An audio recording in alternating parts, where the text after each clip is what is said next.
Hello दोस्तों, welcome back to Sanjay classes. आज मैं आपके लिए एक नई वीडियो लेकर आ रहा हूं जिसमें मैं आप लोगों को drawings and interest on drawings का टॉपिक कराऊंगा। बच्चों, लास्ट क्लास में मैंने इंटरेस्ट ऑन कैपिटल का टॉपिक कराया था एंड काफी अच्छे से एक्सप्लेन किया था मैंने आपको। बट हाँ, जर्नल एंट्रीज मैंने थोड़ा जल्दी में करा दी थी, तो आज मैं उन जर्नल एंट्रीज को आपको थोड़ा दोबारा से रिवाइज कराऊंगा। तो बिना टाइम वेस्ट करे हम स्टार्ट करते हैं। चलो, आपके सामने बोर्ड पर क्वेश्चन है, सभी बच्चे ध्यान से देखेंगे। सर, हमें क्वेश्चन नोट करना है? नो बच्चों, यहाँ पर जर्नल एंट्रीज के लॉजिक्स हमने अच्छे से समझने हैं। ओके सर एक बार क्वेश्चन बता दीजिए। क्वेश्चन आपकी कॉपी में ऑलरेडी हो रखा है, बाकी आप लास्ट वीडियो देख सकते हो। आई थिंक 6 पार्ट है, ये हमारा 7th पार्ट होगा। आज हम 18 अप्रैल है और ये हमारा पार्ट 7 होगा, फंडामेंटल ऑफ पार्टनरशिप। क्वेश्चन कुछ इस तरीके से था। ए ने 3 लाख रुपए लगाए थे, बी ने 2 लाख रुपए लगाए थे। 1 अप्रैल 19 को किताबें क्लोज हो रही हैं 31 मार्च को। पार्टनरशिप डीड में लिखा था कि बी को सैलरी मिलेगी, ए को कमीशन मिलेगी, लेकिन जो ए की कमीशन है वो 10% होगी नेट प्रॉफिट में से बी की सैलरी माइनस करने के बाद। Okay, and interest on capital सभी पार्टनर्स को मिलेगी at the rate 6% per annum. ठीक है, एंड क्या पीएसआर है उनका जो पीएसआर है वो 3:2 और उनका नेट प्रॉफिट जो है वो 2,50,000 है। ओके बेटा, यस सर, बिल्कुल क्लियर है। This is very important question for your examination point of view and journal entries आपके एग्जाम में आ सकती हैं, तो जर्नल एंट्रीज पर जरूर फोकस करना। सर, कैसे बनाना है हमें profit and loss appropriation account? तो बेटा, प्रॉफिट एंड लॉस एप्रोप्रिएशन में सबसे पहले हम नेट प्रॉफिट लिखेंगे। तो ये नेट प्रॉफिट हमारे पास 2.5 लाख रुपए का आया। अब बताओ बेटा, ये जो नेट प्रॉफिट होता है, ये net profit after deducting all charge against profit, सारे चार्ज अगेंस्ट प्रॉफिट को माइनस करने के बाद लेते हैं। क्या इस क्वेश्चन में कोई चार्ज अगेंस्ट प्रॉफिट है? सर बताना, चार्ज अगेंस्ट प्रॉफिट क्या होता है? बेटा, चार्ज अगेंस्ट प्रॉफिट का मतलब जो देना ही देना है, चाहे प्रॉफिट हो या ना हो। जैसे इंटरेस्ट ऑन लोन, पार्टनर्स को रेंट देना है, उसको हम क्या बोलते हैं? चार्ज। ठीक है बच्चों, तो ये प्रॉफिट यहां पर आया। ठीक है, अब मुझे बताइए पहली जर्नल एंट्री। बेटा, मेरा जर्नल एंट्री पर फोकस रहेगा। अब आप मुझे ये नहीं बोल सकते सर आपने कॉन्सेप्चुअली जर्नल एंट्री नहीं सिखाई। मैं आपको कॉन्सेप्चुअली लॉजिकली जर्नल एंट्री सिखाने जा रहा हूं, क्योंकि पीएनएल एप्रोप्रिएशन में मैंने लास्ट वीडियो में मेहनत कर ली थी। बट हम अकाउंट के थ्रू जर्नल एंट्री समझेंगे तो it will be easy concept for us. ठीक है, अब बताइए ये जो प्रॉफिट आया है कौन से अकाउंट से उठकर आया है? जब मैंने आपको फंडामेंटल सिखा रहा था तो यहां से जो नेट प्रॉफिट मिलता है ना बेटा, ये वही वाला तो नेट प्रॉफिट होता है। अगला step profit and loss account के बाद ही तो अगला स्टेप क्या होता है? Profit and loss appropriation account. क्योंकि profit and loss appropriation account क्या होता है? Extension of profit and loss account. तो बताइए इसकी एंट्री क्या होगी? क्या आप में से कोई बच्चा बता सकता है इस प्रॉफिट को यहां से यहां तक लाने की जर्नल एंट्री क्या होगी? बताइए, कौन बताएगा? आज मैं आपको ज्यादा टाइम नहीं दूंगा, जल्दी से बता दोगे तो ठीक है, वरना मैं ही बता दूंगा। बोलो। शाबाश, वेरी गुड। परसून सबसे अच्छा बच्चा है। तो ये आपके सामने जर्नल एंट्रीज भी हो रखी है। तो पहली एंट्री हो जाएगी profit and loss account debit to profit and loss appropriation account. Sir इसका लॉजिक बताइए। लॉजिक बड़ा सिंपल है, दिस इज ट्रांसफर एंट्री। एक अकाउंट से दूसरे अकाउंट में जा रही है। तो बच्चों, प्रॉफिट्स मेरा यहां पर आया, तो यहां से मैंने उठाकर एप्रोप्रिएशन में भेज दिया, तो ये अकाउंट डेबिट हो जाएगा और जिस अकाउंट में गई है वो क्रेडिट हो जाएगा। यानी कि मेरा प्रॉफिट अब इस अकाउंट में आ चुका है। I hope this is clear. बोलो हाँ या ना? Yes sir. तो इसकी नरेशन बनेगी net profit transfer to profit and loss appropriation account. Net profit transfer to profit and loss appropriation account. Yes sir, it is clear to us. अच्छा, अब हम बात करते हैं सेकंड एंट्री की। बच्चों, आपको समझना है तो आपसे रिक्वेस्ट है, पूछ लेना, मैं बार बार रिपीट नहीं कर पाऊंगा खुद से। ठीक है सर, सेकंड एंट्री। अब बच्चों, सेकंड एंट्री सैलरी देने की, कमीशन देने की, इंटरेस्ट ऑन कैपिटल देने की, प्रॉफिट्स को बांटने की, ये एंट्रीज होंगी हमारे पास। बच्चों देखो, सैलरी देने की हम चाहे तो एक एंट्री कर सकते हैं, चाहे तो 2 एंट्री कर सकते हैं। बट अभी आप छोटे बच्चे हो तो मैं आपको एक नहीं 2 एंट्री कराऊंगा। एक हम सैलरी देंगे और दूसरा हम सैलरी को चार्ज करेंगे, ट्रांसफर करेंगे। कहां से ट्रांसफर करेंगे? Profit and loss appropriation account से। बिल्कुल सीधे बैठो, चिन्ह में बिल्कुल सीधा बैठो। तो बताइए सैलरी देने की क्या एंट्री होगी? जब हमने सैलरी देनी है तो सैलरी हम डेबिट करेंगे, एक तरीके से डेबिट ऑल एक्सपेंसेस, सैलरी हमारा एक्सपेंसेस है, ठीक है, तो हमने उसको डेबिट कर दिया, पार्टनर को देना है तो 20 कैपिटल, लॉजिकली है, बट सैलरी एप्रोप्रिएशन है, तो इसलिए हम इसको कौन से अकाउंट में चार्ज करेंगे, profit and loss appropriation account में। कौन से अकाउंट में चार्ज करेंगे, profit and loss appropriation account. तो पहले हमने सैलरी दे दी, salary account debit to 20 capital, देखो सैलरी खर्चा बुक करा एक तरीके से, और साथ में दी है, तो जब बी को मिलेगा तो बी की कैपिटल बढ़ेगी। कल ही मॉडर्न अप्रोच में समझाया था लास्ट वीडियो में, कैपिटल के बैलेंस क्या होते हैं, क्रेडिट, बढ़ाना है तो क्रेडिट, तो जब बी को सैलरी मिलेगी तो उससे उसकी कैपिटल क्या होगी, बढ़ेगी, ठीक है। अब सर सैलरी हमारे प्रॉफिट को कम करेगी, think from the business point of view, obvious सी बात है हमारा प्रॉफिट क्या होगा, कम होगा। जब प्रॉफिट कम होगा तो हम क्या करेंगे, इस सैलरी को क्रेडिट कर देंगे, क्लोज कर देंगे, एंड सैलरी को हम कहां ट्रांसफर कर देंगे, profit and loss appropriation account. समझ आया बच्चों या नहीं आया? आप चाहो तो इसकी कंबाइंड एंट्री भी बना सकते हो, सैलरी से सैलरी कैंसिल, सैलरी से सैलरी कैंसिल, और कंबाइंड एंट्री बन गई profit and loss appropriation account debit to 20 capital. ठीक है बच्चों, थोड़ा सा एंट्री पर थोड़ा फोकस करना, जोर देना, समझ आएगा। सर मुझे ऊपर करके पढ़ाओ, ओके बच्चे, चलो मुझे ऊपर करके पढ़ाता हूं। समझ आ रहा है कुछ या नहीं आ रहा है ऐसे? चलो आप बताइए सारे बच्चे, इसके बाद अगली एंट्री हमें किस चीज की बनानी है, बताओ सारे बच्चे। अगली एंट्री हम कमीशन की बनाएंगे। सर कमीशन की भी सेम एंट्री होगी, ऑब्वियस सी बात है कमीशन की भी सेम एंट्री ही होगी। बोलो बेटा, सर कमीशन की सेम एंट्री क्यों होगी, क्योंकि salary is an appropriation and commission भी क्या होगा, एक एप्रोप्रिएशन। तो बताइए कमीशन की एंट्री बनाओ सारे बच्चे। पार्टनर्स कमीशन डेबिट, कमीशन पहले बुक करा हमने, और फिर टू एज कैपिटल जिसको देना है, ठीक है बेटा। और फिर इस कमीशन को हमने कहां से चार्ज कर लिया, profit and loss appropriation account. तो बड़ा सिंपल है, कैलकुलेशन तो कल ही समझा दी थी कि जो कमीशन निकल रही है वो नेट प्रॉफिट में से सैलरी घटा के, तो 2.5 लाख में से 60,000 घटा के 1,90,000 बचा है, और उस 1,90,000 पर हमने 10% निकाल दी। Yes sir, this is clear, it's very easy. Okay बेटा, आगे की चर्चा करते हैं। अब हम बात करते हैं इंटरेस्ट ऑन कैपिटल की। तो आपको पता है इंटरेस्ट ऑन कैपिटल की भी एंट्री सेम होगी, क्योंकि इंटरेस्ट ऑन कैपिटल भी एक एप्रोप्रिएशन है। मतलब सर सभी एप्रोप्रिएशन की नेचर सेम है, जब नेचर सेम है तो ऑब्वियस सी बात है जनरल एंट्री भी क्या होगी, सेम होगी। अब बनाइए एंट्री, बनाओ सारे बच्चे। तो जब हम इंटरेस्ट ऑन कैपिटल देंगे तो interest on capital debit, partners को मिलेगा तो 2A और 2B। समझ आ गया बच्चों? और उसके बाद फिर हम इस इंटरेस्ट ऑन कैपिटल को ट्रांसफर कर देंगे। कहां पर ट्रांसफर कर देंगे हम इंटरेस्ट ऑन कैपिटल को, जल्दी से बताओ सारे बच्चे। इंटरेस्ट ऑन कैपिटल कहां ट्रांसफर कर देंगे हम, profit and loss appropriation account. तो बच्चों हमने पहले इंटरेस्ट ऑन कैपिटल प्रोवाइड किया, being interest on capital is provided, और उसके बाद हमने इस इंटरेस्ट ऑन कैपिटल को ट्रांसफर कर दिया।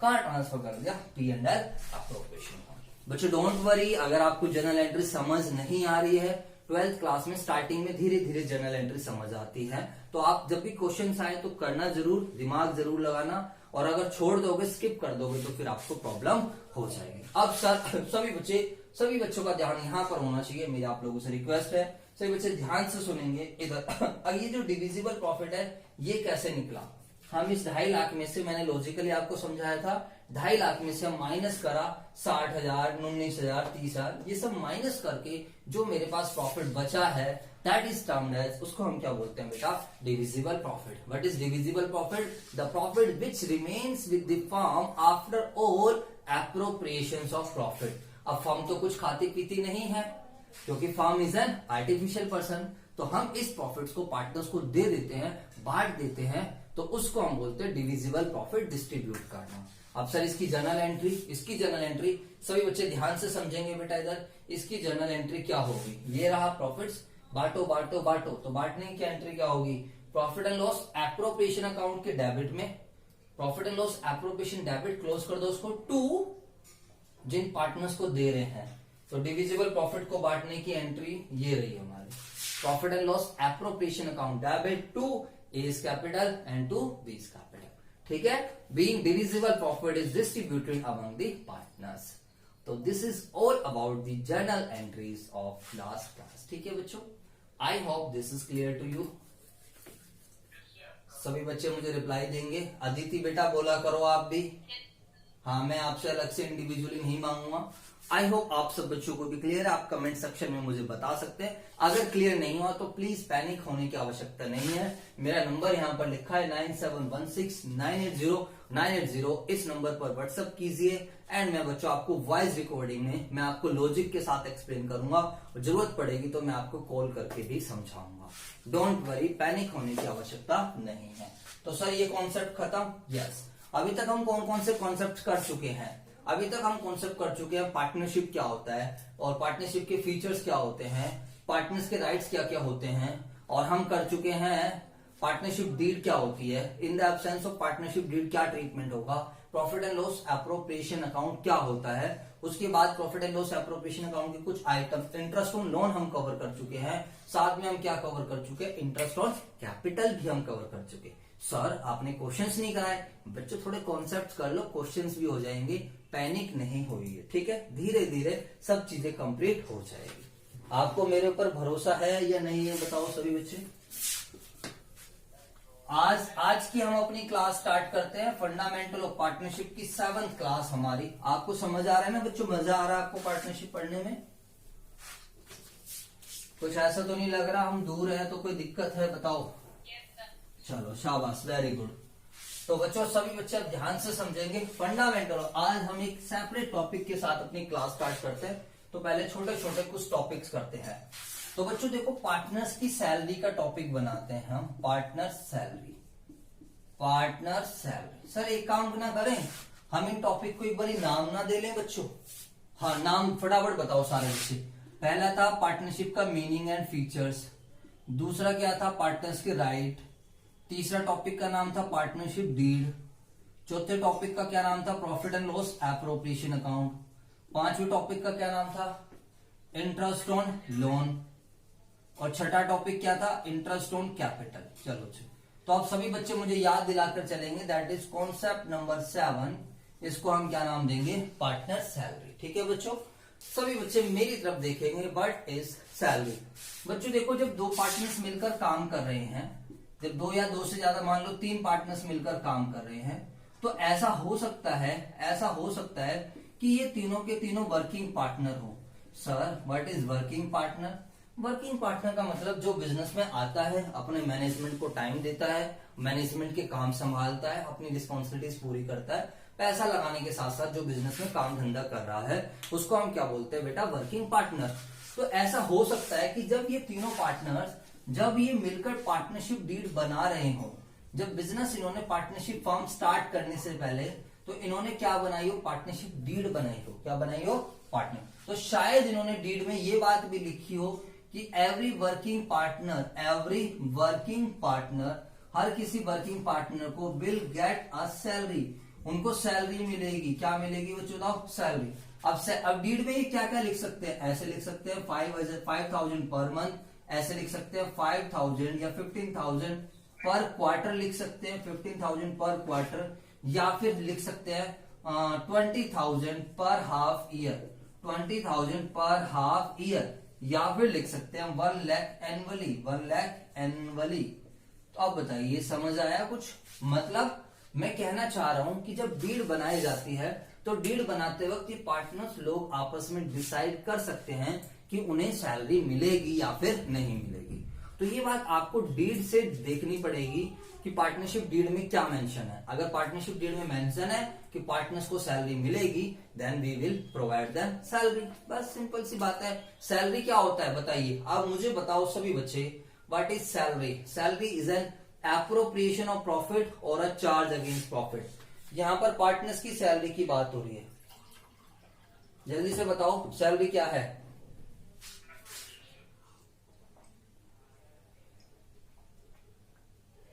क्या होता है? एप्रोप्रिएशन ऑफ प्रॉफिट क्या होता है? अगर प्रॉफिट है तो देंगे, वरना नहीं। तो सैलरी एक एप्रोप्रिएशन ऑफ प्रॉफिट है। ठीक है सभी बच्चे, अब यहां पर समझेंगे इधर। तो पार्टनर सैलरी क्या होता है? It is an appropriation of profit. तो दैट इज, ये बात सब समझा रहा है कि that is provided only if the firm have profit. Firm के पास क्या है? प्रॉफिट्स है तभी हम इसको देंगे, वरना नहीं। ठीक है, अब बताइए जो profit and loss appropriation account बनता है वो कितने दिन का बनता है? सभी बच्चे ध्यान से समझेंगे इधर बेटा। ये जो आपका profit and loss appropriation account है, ये जो आपका कौन सा अकाउंट है, profit and loss appropriation account, इसके नीचे हम फॉर द ईयर एंडिंग लिखते हैं जब, तो बेटा एक बात ध्यान रखना, ये जनरली पूरे साल का बनता है, फुल ईयर का बनता है। ये कब का बनता है? ये पूरे साल का। लेकिन बेटा एक केस में ये कम पीरियड का भी बन सकता है। कब? जब हमारा बिजनेस नया स्टार्ट हुआ हो।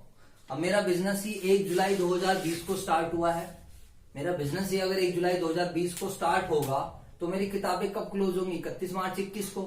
तो 1 जुलाई से 31 मार्च 21 तक का बनेगा। बट जब क्वेश्चन साइलेंट रहता है तो हम क्या लेकर चलते हैं कि जो profit and loss appropriation account बनेगा ये 1 साल का बनेगा। ठीक है, तो बच्चों इसमें जो हमने आइटम डालने होते हैं, चाहे वो इंटरेस्ट ऑन कैपिटल का आइटम हो, चाहे वो सैलरी हो, चाहे वो कमीशन हो, वो पूरे साल की डालनी होती है। ठीक है बच्चों, अब बताइए जैसे कि मुझे पार्टनर्स को सैलरी देनी है और हमारे पास पार्टनर है ABC, तो बताओ जब आप यहाँ पर लिखोगे टू सैलरी, जब आप यहाँ पर क्या लिखोगे? टू सैलरी, आपको सैलरी किस किस को देनी है? A को, B को और C को। समझ आ गया बच्चों? अब बताइए अगर पहले वाले केस में, अगर क्वेश्चन पहले वाला केस है तो पहले वाले केस में A की सैलरी, तीनों की खैर सेम है, तो बताइए 5000 पर मंथ है, 5000 पर मंथ है, तो बताइए A की टोटल सैलरी कितनी हो जाएगी? बताइए। तो देखो अगर मैं आंसर की बात करूं ABC, क्योंकि तीनों की सेम ही सैलरी है, तो बच्चों बताओ पहले वाले केस में, चलो ऐसा कर लेते हैं, हम यहाँ पर ऐसे लिख लेते हैं ABC केस नंबर 1, तो केस नंबर 1 में सैलरी क्या होगी? 5000 मल्टीप्लाइड 12, क्योंकि पर मंथ का रिलेशन दिया है। समझ आया? मैं यहाँ पर क्या समझाने की कोशिश कर रहा हूं, अगर क्वेश्चन में सैलरी पर मंथ गिवन है तो आपको मल्टीप्लाई कितने से करना पड़ेगा? 12 से। तो वही B की सैलरी भी 60,000 हो जाएगी क्योंकि सेम है। तो यहाँ पर आंसर में हम क्या लिखेंगे? 60,000, 60,000 और 60,000। ठीक है बच्चों, अगर सेकंड केस है, बताओ सारे बच्चे, सेकंड केस में बताइए ABC की सैलरी कितनी होगी? बताइए, क्वेश्चन पढ़ो सारे बच्चे। सेकंड केस में क्या लिखा हुआ है? सैलरी का रिलेशन क्या दिया हुआ है? 15,000 पर क्वार्टर, 15,000 पर क्वार्टर। मुझे बताइए क्वार्टर क्या होता है? क्वार्टर सुना है आप लोगों ने बच्चों? एक साल को जब हम बराबर, कहते हैं किसी चीज को 4 बराबर हिस्सों में बांटना, किसी चीज को 4 बराबर हिस्सों में बांटना, उसको हम क्या बोलते हैं बेटा? क्वार्टर। देखो बोतल सुनी है आप लोगों ने, अद्धा पौवा सुना है? बोलो हाँ है ना। बोतल पूरी होती है, अद्धा क्या होता है? हाफ होता है। जो पौवा होता है ना, पौवा, उस पौवे को हम क्या बोलते हैं? क्वार्टर बोलते हैं। सर आप कैसी बात कर रहे हो, क्लास में बताओ, अद्धे पौवे की बात चला रहे हो, कुछ बात होती है? अरे मेरा ऑब्जेक्टिव कॉन्सेप्ट सिखाना है। तो देखो एक साल में कितने महीने होते हैं बताओ? 12 महीने। तो इस 12 को 4 बराबर हिस्सों में बांट दो, तो जो हर एक क्वार्टर होगा वो कितने महीने का होगा? 3-3 महीने का। जनवरी, फरवरी, मार्च, फिर अप्रैल, मई, जून, जुलाई, अगस्त, सितंबर। समझ आया बच्चों? अब जैसे मैं आपको बोलूं कि बच्चों आपको क्वार्टरली फीस पे करनी है, मैं आपको बोलूं कि आपको क्वार्टरली 5,000 रुपए मुझे देने हैं, तो मुझे बताइए आप सभी बच्चे, आपकी टोटल फीस कितनी बन जाएगी संजय क्लासेस पे? जल्दी से बताओ। अगर आपको क्वार्टरली 5,000 देने हैं तो यानी कि हर 3 महीने बाद आओगे आप, मुझे कितने रुपए दोगे? 5,000 रुपए। तो मान लो अप्रैल, मई, जून एक क्वार्टर के पैसे दिए 5, फिर जुलाई, अगस्त, सितंबर फिर एक क्वार्टर। तो इस तरीके से एक साल में कितने क्वार्टर बनेंगे? 4। ठीक है बच्चों? हाँ, तो अगर आपको क्वेश्चन में सैलरी पर क्वार्टर दी हुई है तो आपको मल्टीप्लाई कितने से करना पड़ेगा? 4 से। तो 15,000 गुणा में 4 आ जाएगा 60,000, 15,000 गुणा में 4 आ जाएगा 60,000, 60,000 और 60,000। ठीक है बच्चों बताओ? ठीक है ना? तो यहां पर फिर हम कितने लिख देंगे? 60,000। चलो थर्ड पॉइंट का बताओ मुझे सभी बच्चे, बताइए थर्ड पॉइंट में कितनी सैलरी निकलेगी? थर्ड पॉइंट की सैलरी बताइए सारे बच्चे, क्या सैलरी होगी? थर्ड में लिखा हुआ है 20,000 पर हाफ ईयर। बताइए एक साल में हाफ ईयर कितने होते हैं? शाबाश, वेरी गुड। तो एक साल में यानी 6-6 महीने में सैलरी देंगे।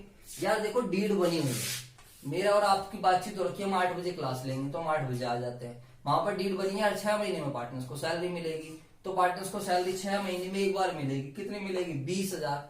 तो बताइए एक साल में 6 महीने कितने आएंगे? 2। तो बच्चों बताओ यहाँ पर पार्टनर्स की सैलरी क्या हो जाएगी? 20,000 मल्टीप्लाई 2 यानी कि 40,000, और ये तीनों में क्या रहेगा? सेम रहेगा। ठीक है बच्चों। फोर्थ केस में क्या लिखा हुआ है? फोर्थ केस में लिखा हुआ है 1 लाख एनुअली, 1 लाख एनुअली। तो वहां तो टेंशन ही खत्म हो गई कि हर एक पार्टनर्स की सैलरी कितनी है? 1 लाख रुपए सालाना है। ठीक है बच्चों। तो इसमें कुछ भी खास बात नहीं है, इसमें आप लोगों को बस खाली क्या करना है?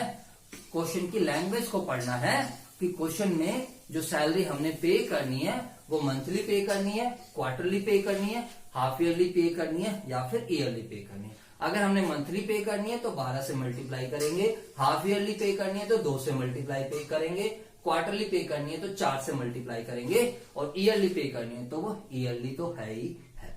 जो हमारा profit and loss appropriation account बनता है वो हमारा 1 साल का बनता है, अगर बिजनेस बीच में से नया बिजनेस ना हो और बीच में से स्टार्ट ना हुआ हो तो this is all about the concept of partner salary. Sir एक बार प्लीज जर्नल एंट्री बता दो। ओके बच्चों, अभी तो जर्नल एंट्री सिखा कर आया हूं तो फिर भी बता देता हूं, क्योंकि मैं आपके नोट्स बनवा रहा हूं, अच्छे से बढ़िया वाले नोट्स बनवा रहा हूं, और यही क्लास वर्क कॉपी ही मेरी नोट्स कहलाती है। कोई मैं अलग से नोट्स नहीं देता। सुन लो सारे बच्चे। तो इसकी जर्नल एंट्री क्या होगी? तो इसकी जर्नल एंट्री होगी पहले पार्टनर्स की salary, salary debit to partners capital account. जिस भी पार्टनर्स को सैलरी मिलनी है वो नरेशन में लिख दो सैलरी प्रोवाइडेड, सैलरी दी पार्टनर्स को, और इसके बाद इस सैलरी को चार्ज कर लीजिए। कहां से चार्ज कर लीजिए? Profit and loss appropriation account. तो profit and loss appropriation account debit to salary, being salary transfer to profit and loss appropriation account.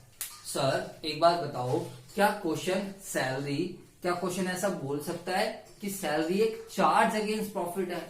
बच्चों यार देखो, क्वेश्चन कुछ भी बोल सकता है। क्वेश्चन तो तुम्हारा माइंड चेक करना चाहता है कि तुम्हारा माइंड रटी रटाई चीजें एक्सेप्ट करता है, या फिर तुम ये भी देख रहे हो कि जो क्वेश्चन में बातें लिखी हैं उनको भी समझ रहे हो। अगर क्वेश्चन ने बोल दिया salary is a charge against profit, तो ना मेरी चलेगी ना तुम्हारी चलेगी। जो क्वेश्चन ने बोल दिया तो चलेगी उसकी। क्वेश्चन मैंने आपको एक बात कही थी कि क्वेश्चन अगर 2 + 2 5 बोल दे तो भाई साहब चुपचाप क्या कर लेना, उसे 5 मान लेना। जब क्वेश्चन खुद कह रहा है कि सैलरी क्या है? चार्ज अगेंस्ट प्रॉफिट, तो फिर सैलरी बताओ, फिर salary profit and loss appropriation account में नहीं जाएगी, फिर सैलरी कौन से अकाउंट में जाएगी? Profit and loss. इसीलिए बच्चों मैंने आपको बहुत अच्छे से पहले क्लियर कर दिया था what is charge against profit and what is appropriation of profit. कुछ समझ आया बेटा या नहीं आया? तो देखो, जब हम कॉन्सेप्ट समझते हैं ना, तो हम कॉन्सेप्ट समझते हैं तो जो जनरली होता है ना हम उसकी बात करते हैं, जो है। क्वेश्चन तो कुछ भी बोलते हैं हम उसकी